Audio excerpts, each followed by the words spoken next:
Bien, bonsoir à vous tous.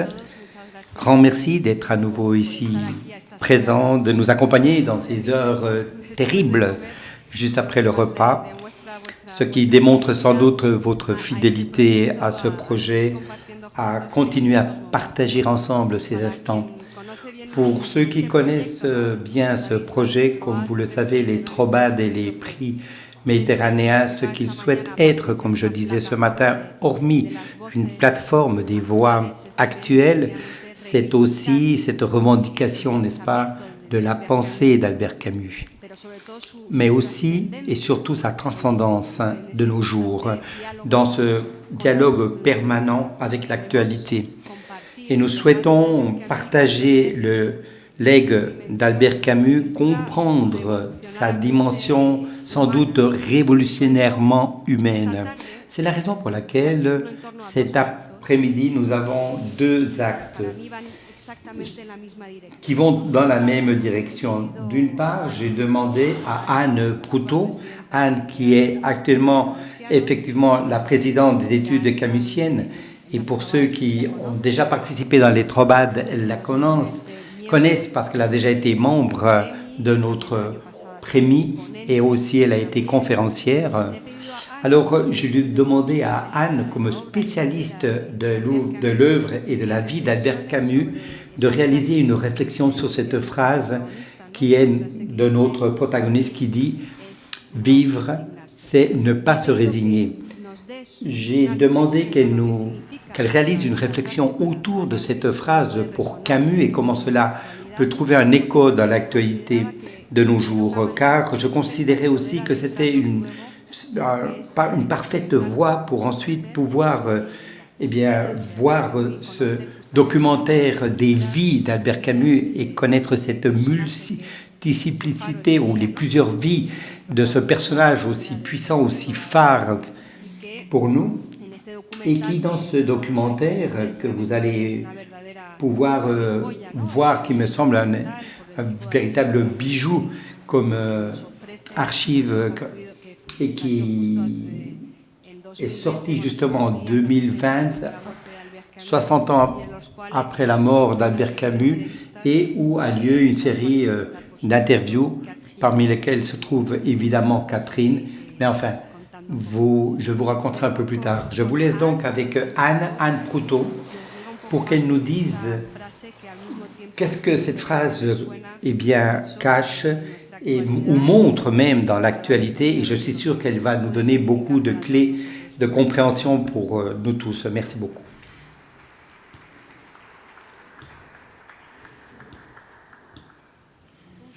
Bonjour à chacun.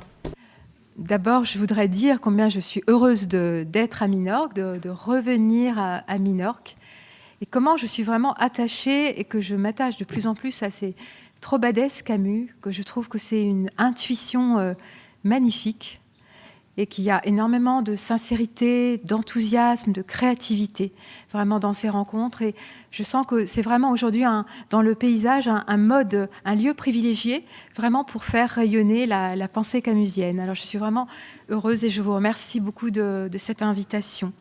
Alors merci beaucoup à Sandra, à toute l'équipe et à chacun. Alors, c'est vraiment une belle commande, cette phrase, puisque c'est toi, Sandra, qui m'a dit « Tiens, est-ce que tu veux bien parler de vivre, c'est ne pas se résigner ?» Et j'ai trouvé vraiment que c'était un très beau sujet. Alors, déjà, je voudrais dire que le contexte où cette phrase a été écrite est très intéressant, puisque cette phrase, elle a été écrite dans les essais de jeunesse qui s'appellent « Noces », qui sont parus en 1939. C'est un texte où il est question de plusieurs villes algériennes et aussi d'une ville italienne. Et c'est un très beau titre, Noces, noces, mariage. C'est vraiment un jour de rencontre charnelle avec le monde. Et on découvre dans ces essais de jeunesse un Camus très lyrique, très ardent, à travers un narrateur qui exprime ses sentiments et qui est déjà conscient de l'envers et de l'endroit, hein, on pourrait dire d'une double expérience du monde, à la fois l'amour de vivre et à la fois le désespoir de vivre. Et dans Nos, il est vraiment question des forces éclatantes d'un jeune homme, de l'amour de la terre et de l'amour des êtres. Et la phrase complète est la suivante. Je vous l'ai dit, car l'espoir, au contraire de ce qu'on croit, équivaut à la résignation. Et vivre, c'est ne pas se résigner. L'espoir, qui en général a une connotation positive, eh bien, pour Camus, ça pourrait être une tentation de se décharger, une tentation de se dérober à notre vie présente. Et pour Camus, comme nous allons le voir, la vie, c'est de s'engager ici et maintenant. Donc cette belle citation va être notre boussole dans le petit cheminement que je vous propose cet après-midi. Donc je rappellerai tout d'abord que ce vivre est forcément corrélé à un présent qui est vraiment la marque de fabrique de Camus. Mais qu'est-ce que vivre pour l'écrivain ? On y répondra dans un second temps en puisant notamment des indications dans ce très beau texte de jeunesse, Nos, à la lumière tellement semblable à celle de Minorque. Enfin, on s'attardera bien sûr à cette non-résignation qui nous rappelle bien sûr le sentiment de révolte, de combat et surtout qui ouvre le champ au collectif, au solidaire. Hein. Ne pas se résigner, certes pour soi, mais surtout pour l'autre. Alors Camus, d'abord, c'est un homme du présent. Ne pas se résigner, c'est d'abord, comme il le dit, ne pas se dérober à l'implacable grandeur de notre vie. Et le sens du présent, il se déploie abondamment dans ce texte de jeunesse. Vous savez que Camus est né en Algérie, et un continent dont on dit que le mot avenir n'a pas de sens. Hein. Camus l'écrit, ce pays est sans leçon. Il ne promet ni ne fait entrevoir, mais il se contente de donner, mais à profusion. Et ce rapport au présent chez les Algérois, donc les compagnons d'enfance de Camus, ça ne découle pas d'une conception théorique, d'une philosophie de vie très élaborée, mais c'est une seconde nature. Donc ces compagnons, dont il fait d'ailleurs une étude presque sociologique dans Nos, eh bien, comme il dit, ils n'ont ni le sens du péché, ni le sens de l'éternité. Ils ne connaissent que le présent, une joie de vivre sans avenir. Ils n'ont pas beaucoup de biens matériels, pas beaucoup de richesses, mais ils vivent au contact permanent de cette nature. Et Camus écrit « ce peuple tout entier jeté dans son présent ». Donc je crois que ce pays de naissance, il a pu induire déjà ce rapport au temps. Et puis aussi, bien sûr, la tuberculose, hein, cette maladie mortelle à l'époque, découverte alors qu'il a que 17 ans, et qui va avoir un très fort retentissement dans sa vie. Hein, jusqu'à l'âge de 30 ans, il va être victime de plusieurs attaques de tuberculose qui vont l'obliger à interrompre ses études. Il aurait voulu être professeur, il ne pourra pas passer l'agrégation, à interrompre le football. Et on sait que tout au long de son existence, Camus va devoir vivre avec ce corps malade diminué qui l'obligera, et on le voit bien dans les carnets, régulièrement à des longs moments d'arrêt.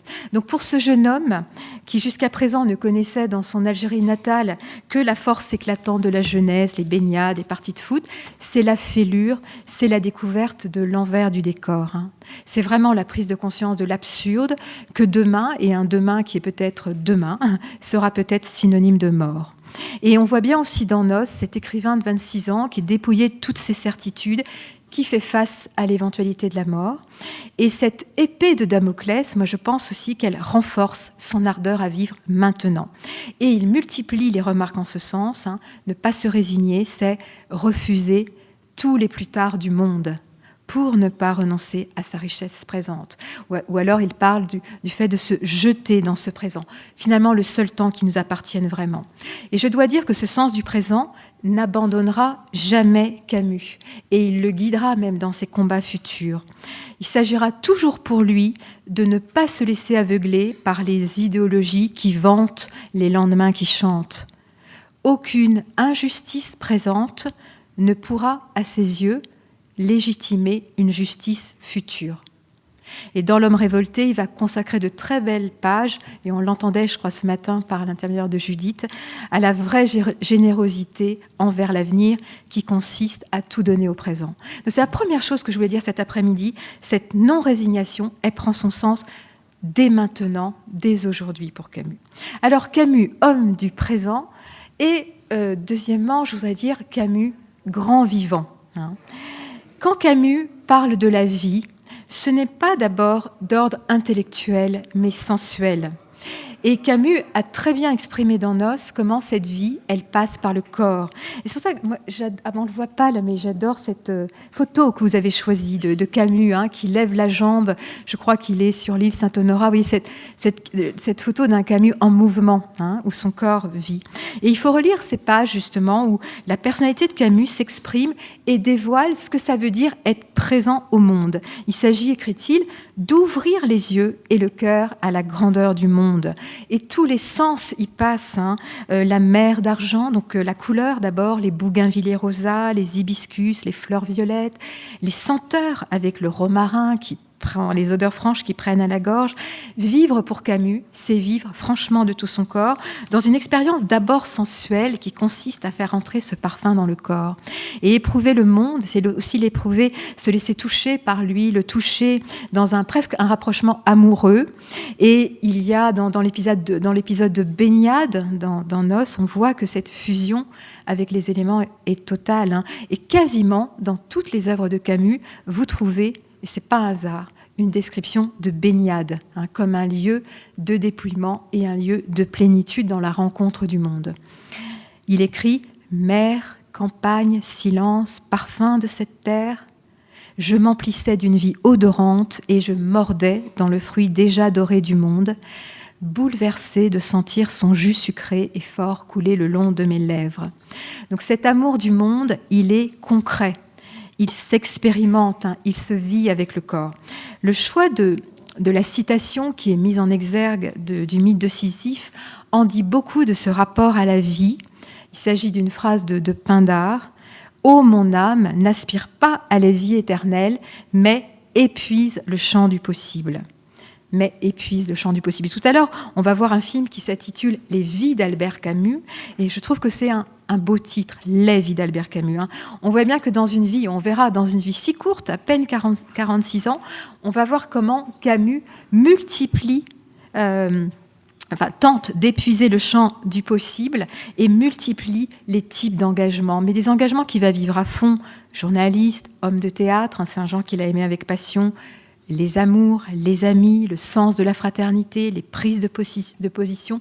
On voit bien comment il a été, selon ses termes, embarqué dans son temps, avec au cœur la littérature, la vie d'un artiste, la dénomination qu'il préférait d'ailleurs, la recherche constante d'édifier un langage, de trouver, comme il le disait, un équilibre entre ce qu'il est et ce qu'il dit.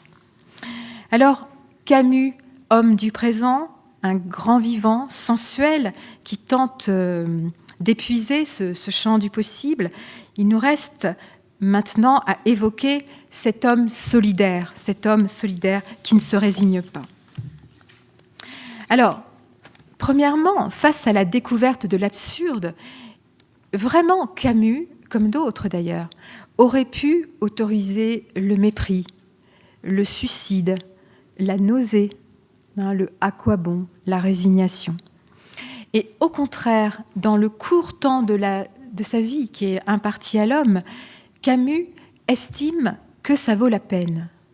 Ça vaut la peine de construire, ça vaut la peine d'aimer, ça vaut la peine de s'engager, même si l'homme connaît l'issue fatale. Et il dira dans le mythe de Sisyphe, « Je transforme en règle de vie ce qui était invitation à la mort. »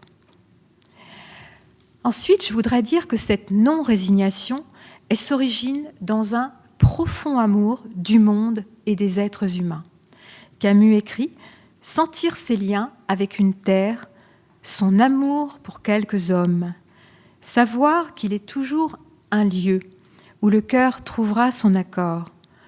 Voici déjà beaucoup de certitudes pour une seule vie d'homme. » On entend comment ce lien avec la terre, avec quelques êtres humains, ce que ça représente comme point d'appui pour lui, comme source. En fait, c'est très important, à mes yeux, la révolte chez Camus, cette non-résignation, elle n'est pas du tout fondée sur la haine, ni sur l'amertume. En tout cas, elle ne s'en nourrit pas. Elle s'origine plutôt dans cet amour de la vie. Vous vous rappelez dans La Peste, livre qui a tellement été relu ces derniers temps à cause de la pandémie.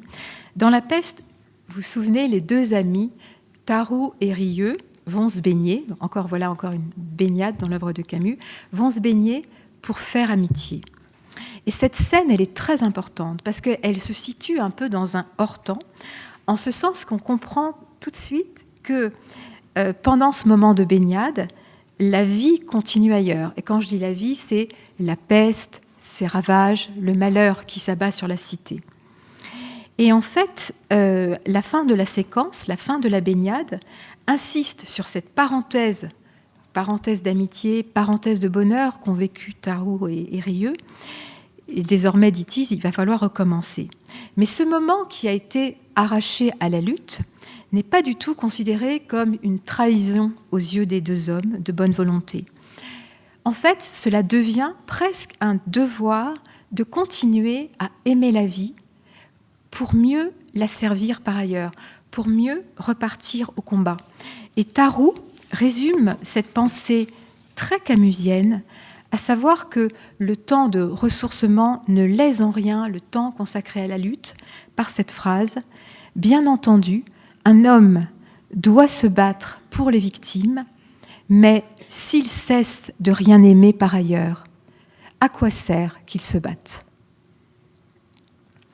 Alors, se battre contre le mal, chercher la justice, faire retentir, comme Camus l'écrira, le silence des humiliés, c'est pas tant parler à la place des humiliés, mais faire retentir le silence des humiliés, comme il le fait si bien, par exemple, dans Le Premier Homme, sa dernière œuvre. Eh bien, ce n'est pas une aventure solitaire pour Camus, c'est un mouvement solidaire. Je me révolte, donc nous sommes. Et dans la préface de L'Envers et l'Endroit, il précise cela. La pauvreté n'a jamais été un malheur pour moi. La lumière y répandait ses richesses. Même mes révoltes en ont été éclairées. Elles furent presque toujours, je crois pouvoir le dire, des révoltes pour tous et pour que la vie de tous soit élevée dans la lumière. Alors ne pas se résigner, à l'instar, je reviens à La Peste, d'un docteur Rieux. Ce docteur Rieux, clairvoyant, qui ne se berce pas d'illusions, qui reste réaliste. Il sait que la peste peut revenir. Vous vous souvenez qu'à la fin du roman, à la fin de l'épidémie, le docteur Rieux, il est un petit peu dans une situation de hauteur et il ne partage pas la joie démesurée des Oranais. Il est un petit peu à distance. Il reste lucide. En même temps, ce docteur Rieux, comme il est écrit dans La Peste, il a fait son métier d'homme. Ça, c'est une formule aussi que Camus aime à dire, qui est assez humble dans le fond. Mon métier d'homme, ne pas se résigner, faire mon métier d'homme. Et il a tenté, c'est aussi lui qui l'écrit, de diminuer arithmétiquement la douleur. Sa vocation de médecin, diminuer arithmétiquement la douleur. Ne pas se résigner, ça peut être aussi à l'image de cet autre personnage si émouvant de La Peste, qui s'appelle Grand. Il s'appelle Grand, et en fait c'est un modeste, un petit employé de bureau, qui recopie, vous vous souvenez, indéfiniment la première phrase de son futur roman. Donc on a l'impression dans La Peste, on se demande ce que fait ce petit homme à la veste trop grande pour lui, et qui, en plus, quand on entend la première phrase, on se dit tout ça pour ça. Il passe beaucoup de temps à essayer de voir s'il doit changer une conjonction de coordination. Ça fait un petit travail aussi tout modeste. Mais en fait, cet homme, ce Grand, il voudrait faire quelque chose de beau de cette phrase. Il voudrait qu'on dise chapeau bas, qu'on s'incline devant la beauté des phrases qu'il aura écrites. Et il est très émouvant dans la modestie de son entreprise. Et en fait, le narrateur qui raconte, qui est en fait le docteur Rieux, on l'apprend à la fin, eh bien le narrateur, il considère ce personnage avec beaucoup de tendresse. Et d'ailleurs, à un moment, il dit, mais c'est même le héros de La Peste. Parce que dans le fond, et c'est ce que Grand représente, faire de la beauté en temps de catastrophe, on en parlait ce matin, la dernière table ronde, faire de la beauté, tenter même de faire de la beauté en temps de catastrophe, ça demeure un geste profondément noble et profondément utile au monde.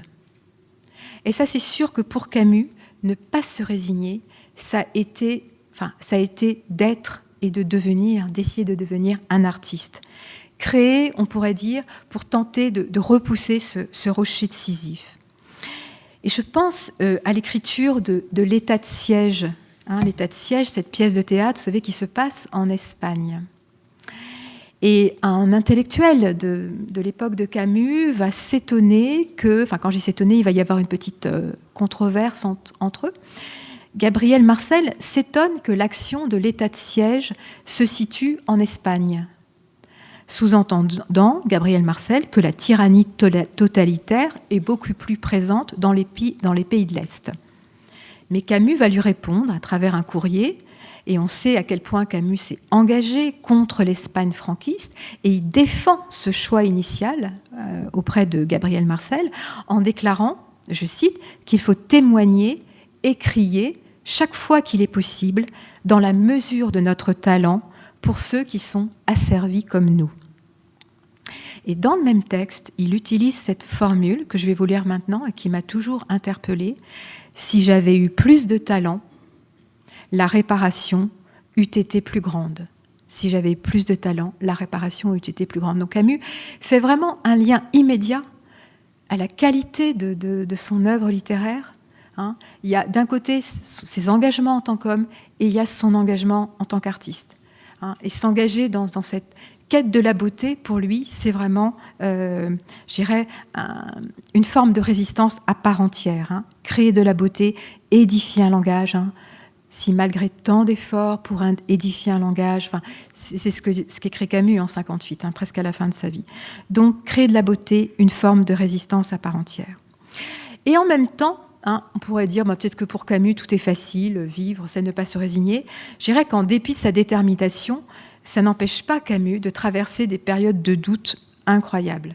Et il s'est toujours défendu des étiquettes de juste, des étiquettes de super-héros, des étiquettes de maître à penser qu'on voulait lui accoler. Il faut lire les carnets ou tous les extraits de sa correspondance pour découvrir en fait toutes les questions que va se poser Camus. Voire, il écrit comme ça, parfois les doutes absolus sur sa vocation, l'angoisse de la page blanche, l'accablement devant toutes les attaques en tout genre, on verra bien ça dans le film, mais qui, au final, ne l'empêche pas de continuer son chemin. Je pense, et on le dit, et c'est vrai souvent, que Camus est aussi un frère sur notre route parce que, justement, il passe par ces étapes tellement humaines. Il ne faut pas croire que tout a été simple pour lui. Parce que sur ce chemin difficile, je pense, autre point d'appui, il y a les compagnons. Et je voudrais dire aussi que ne pas se résigner, c'est aussi vivre la fraternité, ça passe par la fraternité. Cela commence déjà par être fraternel. Vous savez qu'en France, ces derniers temps, 2 dernières semaines, on a appris la mort d'un acteur, d'un très vieil acteur qui s'appelle Michel Bouquet, un grand acteur français. Et en fait, cet homme, ce grand comédien, vous savez que c'était le dernier acteur qui avait d'abord non seulement connu Camus, mais créé certaines pièces de théâtre de Camus. Il a été Scipion dans Caligula en 1945, vous voyez, ça remonte. Il a joué Stéphane dans Les Justes en 1949 et il a aussi joué Pierre Verhovensky dans Les Possédés en 1959. Et alors, je suis allée voir les archives de l'INA, on peut trouver ça sur Internet, qui conserve justement une interview de ce grand comédien. Et il raconte en fait la première fois qu'il a rencontré Camus et qu'à la fin d'une répétition, il a voulu aller saluer Camus. Et voilà ce qu'écrit Michel Bouquet quand il vient le rencontrer. « J'ai vraiment, confie-t-il, eu l'impression pour la première fois de serrer la main à un homme. » Bon, je pense que ce n'était pas la première fois qu'il serrait la main de quelqu'un. Pour la première fois, de serrer la main à un homme. Et il continue. Camus était doué pour la fraternité. C'est ce que dit Michel Bouquet. Et je me dis, surtout que maintenant c'est redevenu possible, ne pas se résigner peut commencer par une poignée de main. Pas forcément des choses énormes. Et ça commence dès à présent. Et je voudrais conclure par un extrait de Camus qu'il est, je pense, vraiment bon de réentendre en ces temps si compliqués. On en a bien parlé ce matin et Miguel en a admirablement parlé de ce qui se passe aujourd'hui, de cette guerre en Ukraine. Bon, il y a eu les problèmes pandémiques, mais c'est rien par rapport à ce qui se passe aujourd'hui et qui pourrait vraiment nous inviter à un profond découragement. Et je voulais, pour conclure, vous lire un petit extrait d'un texte qui est paru en 1954 dans un recueil qui s'appelle « L'été ». D'ailleurs, souvent, quand on peut acheter dans la collection de poche « Noces », dont je parlais tout à l'heure, suivi de l'été. Et ce fragment s'appelle « Les amandiers ». Mais en fait, ce texte, il est paru en 54, mais il a été écrit dans les années 40. En fait, quand Camus va écrire « Les amandiers », il est vraiment dans le contexte sombre de la Seconde Guerre mondiale, de l'occupation allemande. Et en fait, ce texte commence par l'image du fleurissement de l'amandier. C'est vraiment un très beau texte. Camus dit qu'il attend chaque mois de février et il est question des fleurs blanches de l'amandier qui sont très fragiles et en même temps qui un jour porteront du fruit en leur temps. Il est question en fait dans ce texte, Les amandiers, de la tâche de l'homme de résister, de ne céder en rien sur les valeurs humanistes, et il conclut par ces mots. Nous avons à recoudre ce qui est déchiré, à rendre la justice imaginable dans un monde si évidemment injuste, le bonheur significatif pour des peuples empoisonnés par le malheur du siècle.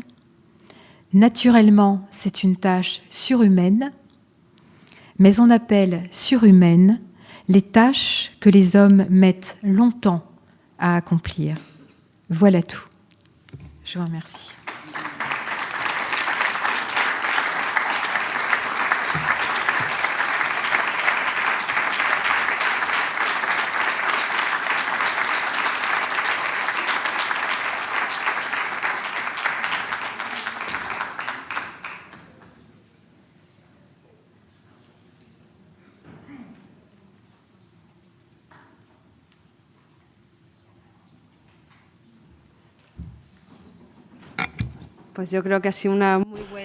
Je crois que ça a été une très bonne introduction pour que maintenant nous puissions compléter le personnage d'Albert Camus.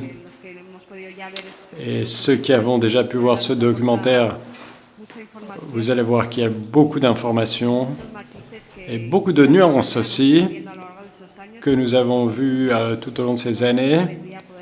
Et c'est une joie que de pouvoir présenter ce documentaire à Saint-Louis comme